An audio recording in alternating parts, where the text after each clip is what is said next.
Thank you for joining me, and I hope you enjoy this curious story that falls into that indistinct territory somewhere between the curious and the frightening. Also, we all have to start somewhere, and the support of appreciative souls like you will always take us further as we learn our skills from sentence to sentence. I would really value having your support, by you subscribing and then hitting the notification bell, so you can know when the next part is published.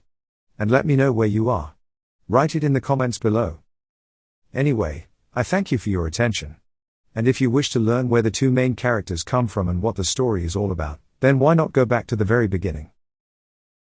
You're back? Right. Let's get on with it. Chapter 8. The first entity sounded shocked by what he'd just heard. You would do that? I just may go and have a conversation with him, said the second entity. The other sounded amused. You would go and have a conversation with him? And willingly give away our presents? The second retaliated with, I think he's finished. The first mused on this a moment. You think he's finished, you say? Do you really think that?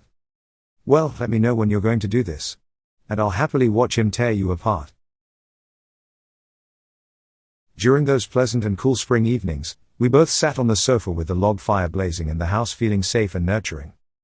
I enjoyed reading old sci-fi novels with music on in the background. I did that purposefully to avoid wasting time watching rubbish on my phone. When it happened to catch a signal, that is. I glanced over at Shadow occasionally and noticed him staring into space. It was clear that he was very preoccupied with something. I often asked him why he was here and what was he waiting for. The evidence of our experiences so far strongly suggested that there was nothing ordinary about him. Or his reason for being here. Before Shadow, I'd never experienced the company of demented ghosts, wraiths and monsters before, and I was astounded how I'd somehow managed to take it all in my stride. I mean, it couldn't be normal, surely? There again, maybe you should expect delusional thoughts from someone like me. I reckoned I skated up and down the spectrum between futile despair and utter confusion much too quickly and far too frequently. Even so, I somehow made it through each day with a gentle momentum, seeing the important things completed. I think this was all probably to do with age. And rather than focus on dreams that no longer had a future in which they could be achieved, I focused on what I could achieve in the short and medium term. Namely the garden. Physical application and physical results. No apps or technology were involved on my side of the growing contract. Shadow came and went according to a schedule known only to him, always returning to his corner of the sofa and the dependable waiter service. A few times recently he'd returned exhausted beyond reason and slept for days before picking up again and making my life difficult, for his entertainment more than anything, I'm convinced. Nonetheless, as Jenny said, he'd been company for me and stopped me wallowing, because while wallowing might be good for a hippopotamus, it's not good for humans.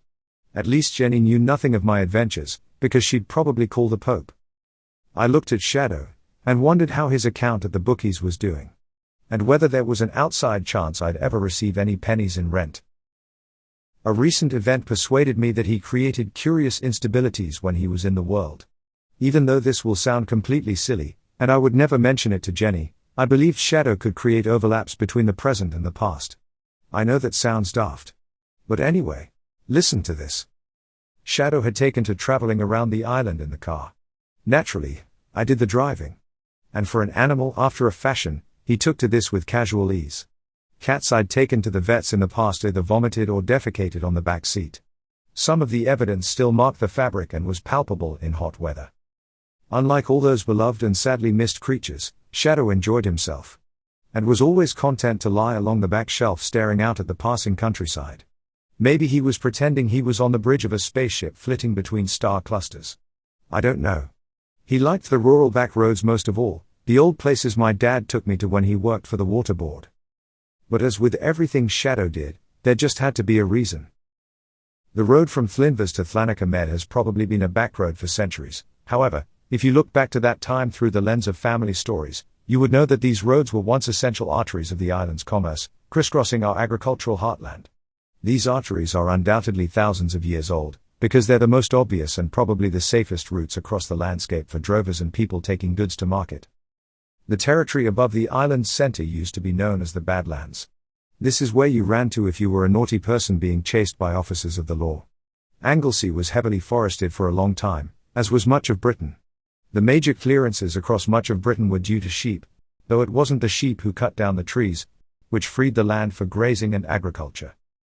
On market days and Sundays, these now lonely roads would have seen many people on business, or greeting each other as they walked to and from chapel or church. They were also the byways of many tramps, primarily men who had suffered in the trenches of the First World War. They wandered from place to place seeking shelter, food, and rare kindnesses. Traveling in my father's car during school holidays, we encountered solitary length men. They were individuals employed by local councils to keep the hedgerows and ditches on these old ways in good order. My father would occasionally stop and have a chat with them. I regret bitterly not listening to their conversations, because I now know that some of these men who performed their essential tasks were also significant individuals in their communities. Importantly, I learned that we are judged by the company we keep. And so I sincerely hoped I wasn't being judged for my association with that cat. So far we'd been going out for a spin every evening for a week before I realized that Shadow was looking for something in particular. As I mentioned elsewhere, I knew almost every road and lane on our beautiful island and would vary the routes without knowing why. Still, it got me out of the house and from the arduous work in the garden. And I suppose I was grateful for that. Too much of a good thing etc. will choke someone else's dog, or something like that. Towards the end of the week, Shadow was content to sit on the top of the passenger seat after I removed the headrest. I don't know why I pandered to him like that. Anyway, we were pootling along the road from Flintfors that evening.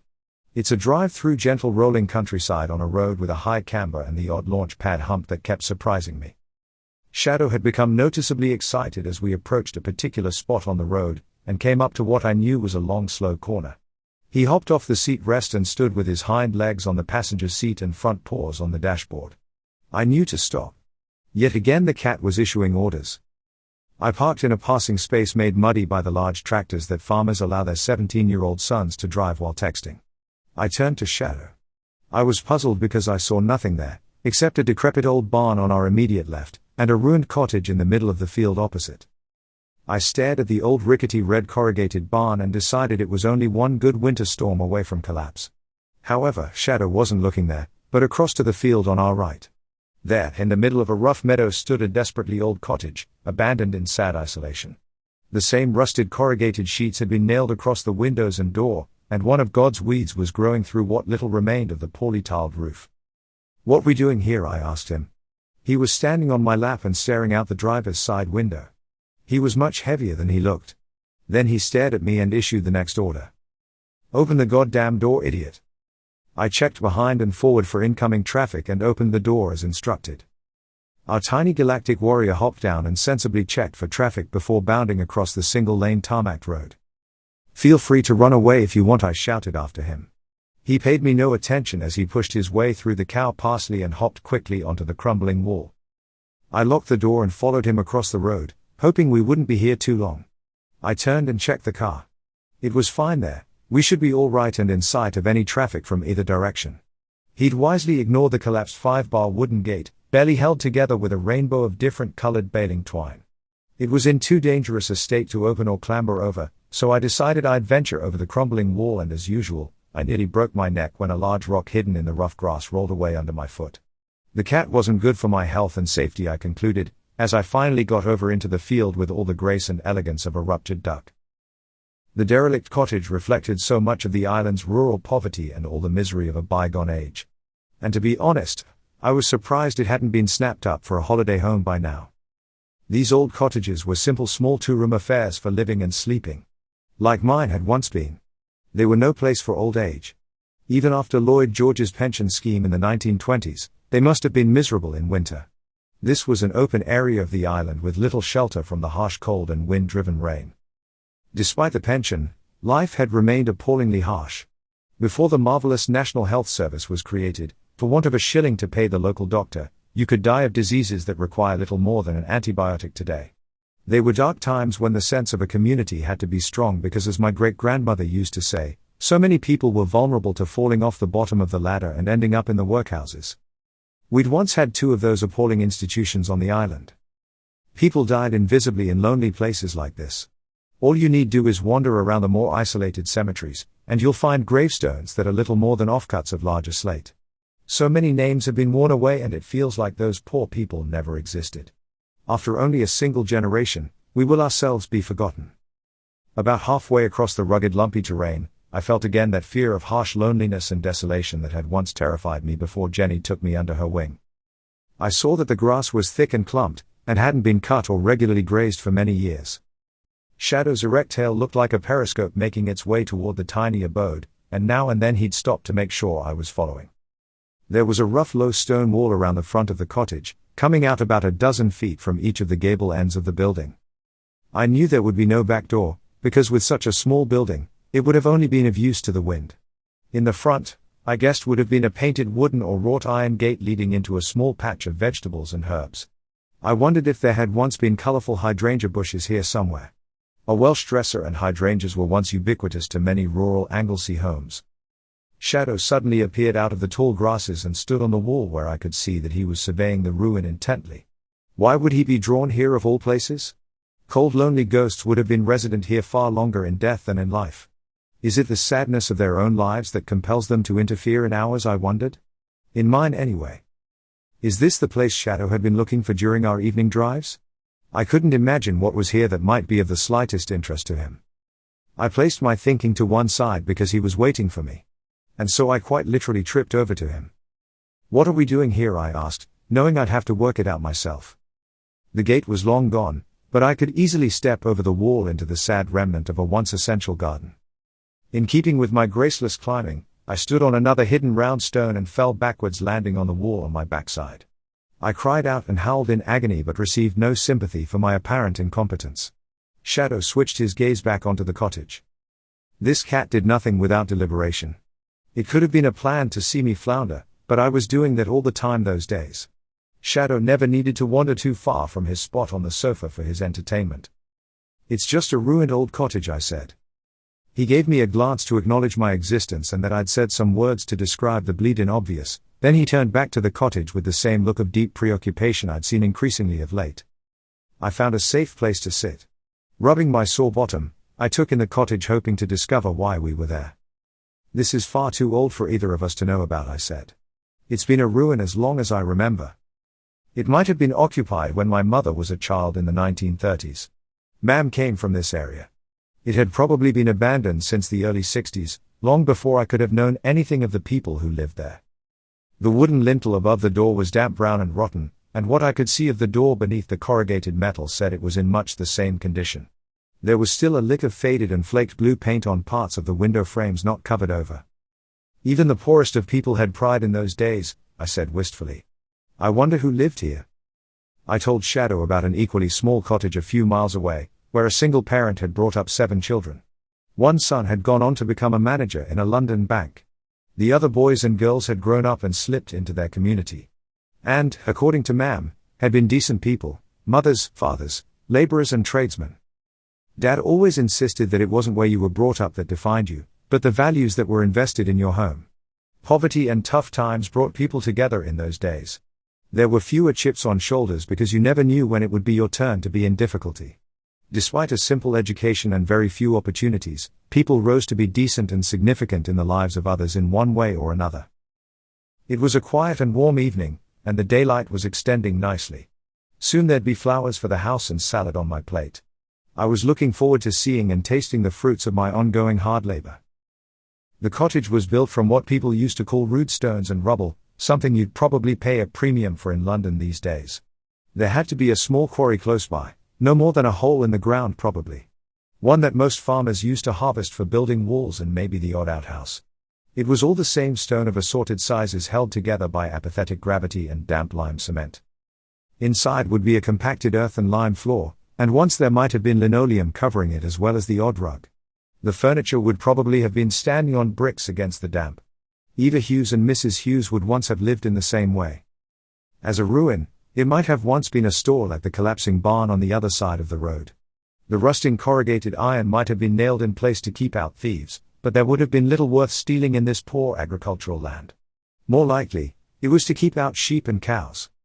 There may be money to be made in farming these days, but not then. Not in fields as small and unkempt as the one in which we were standing. Or sitting rather. Shadow hadn't moved. And I could see his eyes glistening as he gazed attentively at the ruin. Was he being wistful? I wouldn't have expected that of him. But this little cottage was somehow important. Why? Maybe it had to do with the secret life he lived every time he disappeared. We stayed like that for what must have been an hour according to the gathering twilight and growing shadows. I regretted not bringing my jacket, but no one had told me we were coming here, or that we'd be away from the car for that long. Shadow occasionally turned and stared intently across the field. And thankfully the crows that had been croaking noisily since we arrived were finally settling down in their nests, and other than the odd complaint or wishing each other good night, they were slowly falling silent. Shadow continued to send out his sight across the field, as if he were waiting for something or someone. It must have been important because we were way past his supper time. A fox on 40-a-day ciggies coughed in one of the fields beyond. We continued to wait there in nature's hiatus between day and night.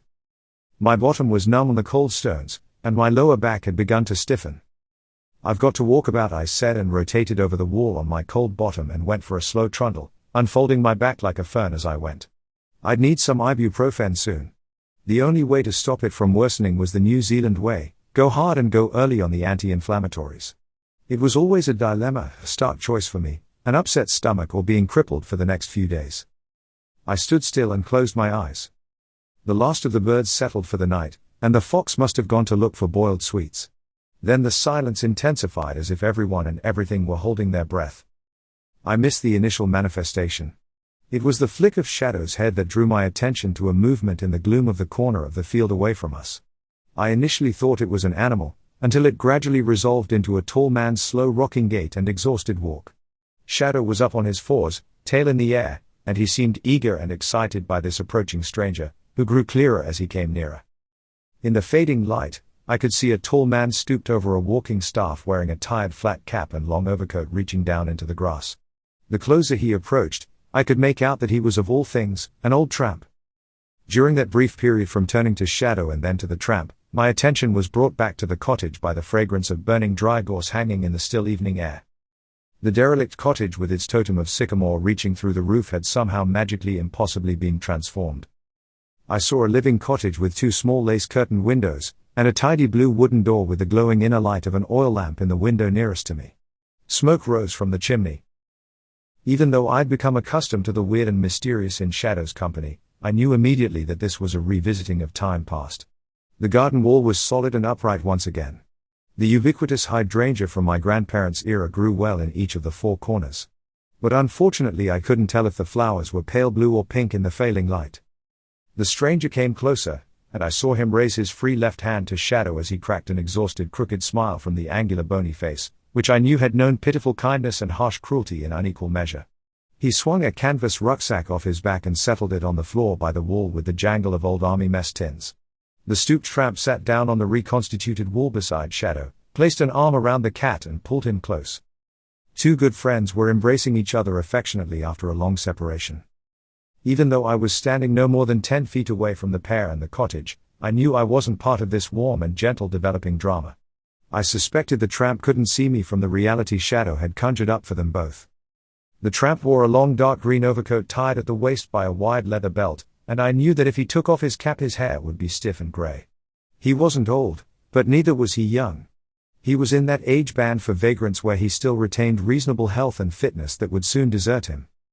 Washi Bark, like many tramps, always knew his passing would be in a workhouse or out in the countryside under a hedge somewhere. This man had lived a hard and harsh life, however. It had occasionally been tempered by the kindnesses of people who recognized his guileless simplicity and fragility. My great-grandparents had fed this very man many a time on his journeys through their little hamlet, and I'd seen him myself as a small child.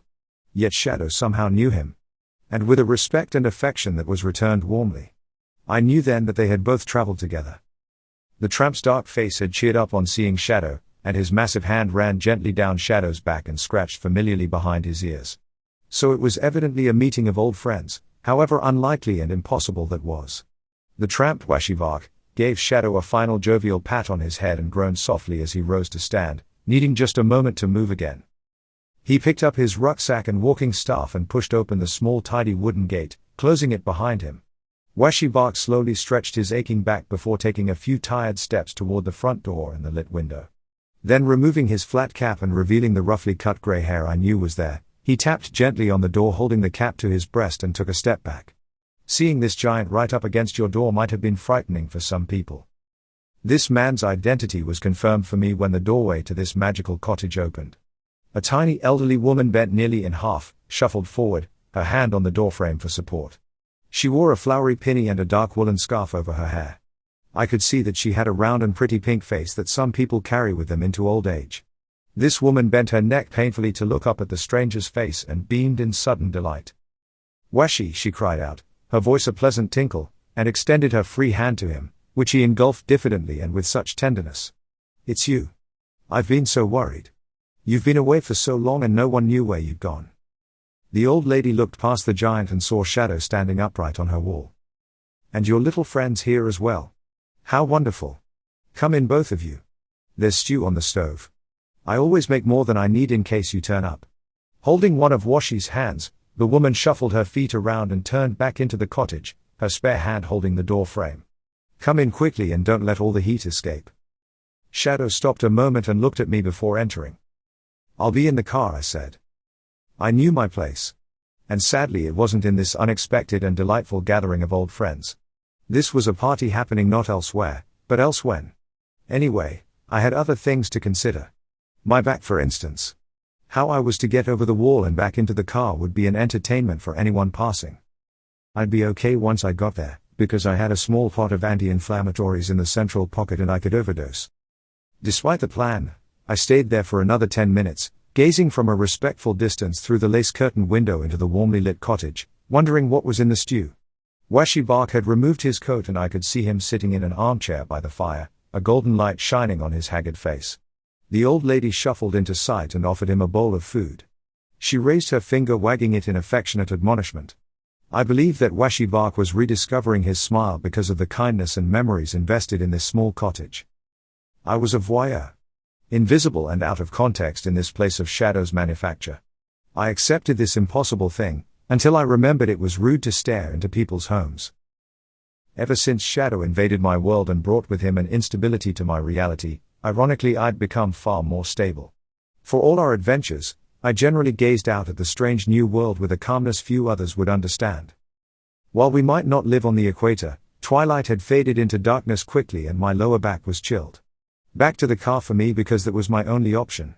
Shadow had let me know that he would be some time. He also expected me to be there when he came out again. It was a magical space that we were all inhabiting right then, and it was clearly important for my little feline friend. The world might have been going about its tasks elsewhere, but not here. Here time had not only stopped, but it was also moving backwards. Shadow either knew it would be like this at this particular moment, or he'd created it from a longing and loneliness that he was feeling. He really was a mysterious and complicated little cat. Or, had they made this impossible arrangement to meet here at this time?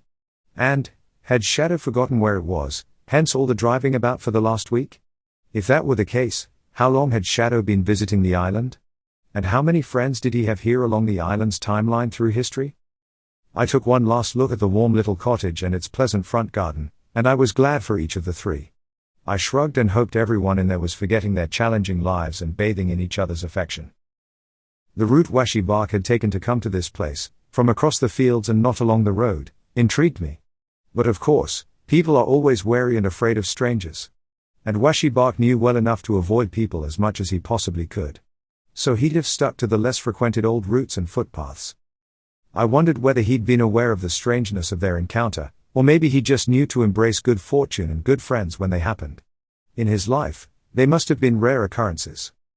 I wished I could have been part of their temporary world to discover if the old lady knew my family that had lived nearby. I knew she would. And we could have conversed in clean and uncorrupted Welsh. I was glad for all three people, but felt a degree of self-pity that I could never enter their little world.